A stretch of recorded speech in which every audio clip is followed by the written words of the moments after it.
আলহামদুলিল্লাহ। এজন্য আলহামদুলিল্লাহ বলতেছি, কারণ ইরান, ইসরায়েল এবং আমেরিকার মধ্যে যে যুদ্ধ সংঘটিত হয়েছে, এই যুদ্ধটি একটি 2 সপ্তাহের যুদ্ধ বিরতিতে সম্মতি প্রদান করছেন।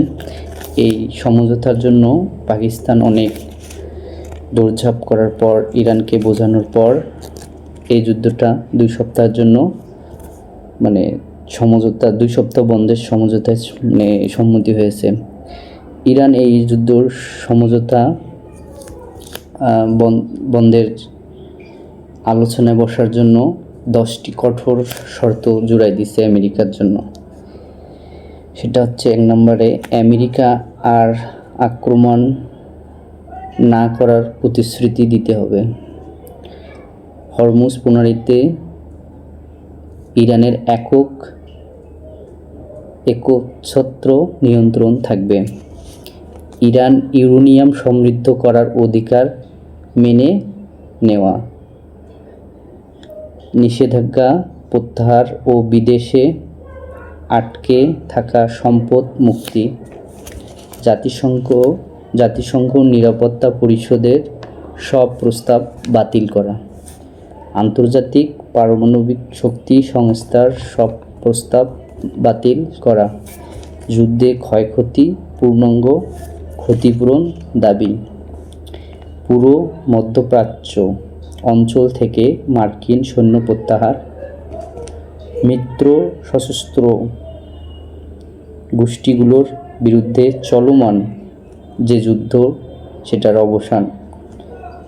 সেটা হচ্ছে লেবানন সহ। সমঝোতার বিষয়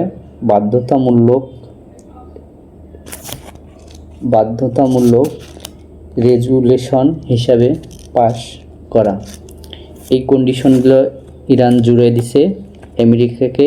এইসব শর্ত মানলে তাহলে যুদ্ধবিরতি হবে স্থায়ীভাবে, না হলে যেভাবে চলছে ঢিসুম সেভাবেই চলবে ফাইটিং। তবে এখানে এতদিন যে যুদ্ধ চললো, এখানে কিন্তু ইরানের জয়কার। ইরানের জনগণ এতটাই তাদের ইসলামী প্রজাতন্ত্র, তাদের দেশ রক্ষায় দেশের মানুষ যে ঐক্যবদ্ধ, যা দেখিয়েছে তা পুরো বিশ্ব অবাক হয়ে ছিল যে ইরানে কী ঘটতে যাচ্ছে। আমেরিকার প্রেসিডেন্ট ডোনাল্ড ট্রাম্প যে যুদ্ধ চাপিয়ে দিয়ে ইরানকে ধ্বংস করার যে একটা পায়তারা করছিল, সেটা ইরানি জনগণ এবং ইরানের যে দায়িত্বশীল নেতারা, প্রেসিডেন্ট সহ ইসলামী প্রজাতন্ত্রের যে নায়ক ছিল আয়াতুল্লাহ খামেনি, তার জীবন উৎসর্গ করে দেখিয়ে দিয়েছে দেশ রক্ষায় নিজের জীবন কিভাবে উৎসর্গ করে দিতে হয়।